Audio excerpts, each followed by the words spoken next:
બોલો આપનું નામ. કનુભાઈ સાવળભાઈ સોલંકી, તાલુકો કટલાલ, જિલ્લો ખેડા, જીતપુરા ગ્રામ પંચાયત. હા, સવારમાં હું ગામમાં ગયો ત્યારે લીલા ઝાડ કપાતા હતા. એના આધારે હું મામલતદાર સાહેબમાં ગયો અને મામલતદાર સાહેબને અરજી આપી. અરજીના આધારે સાહેબ આવ્યા અને પંચનામું કરીને ગયા છે. પંચનામું કર્યું? આ પંચનામું સાક્ષીઓ અંદર? સાક્ષીઓ 2 લીધા છે. એમાં ઈશ્વરભાઈ મંગળભાઈ બારૈયા અને અજયભાઈ ભીખાભાઈ સોલંકી.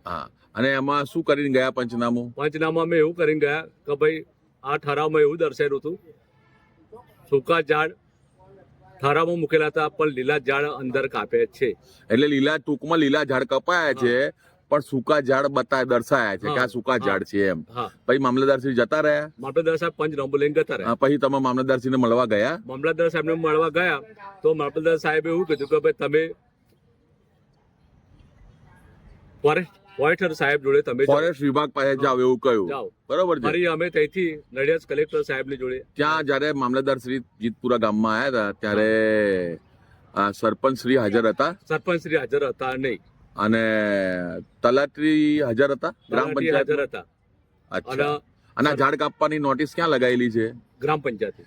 અને એમાં જે સહી કરેલી છે નોટિસમાં એમાં ડુપ્લિકેટ સરપંચની સહી છે. હા, ઓકે, બરાબર. એટલે ડુપ્લિકેટ સહી છે એવું તમને શંકાસ્પદ છે? હા, શંકાસ્પદ છે. અચ્છા, ઓકે.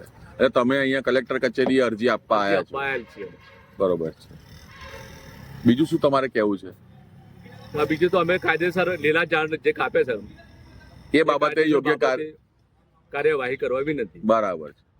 સારું, ઓકે, હા.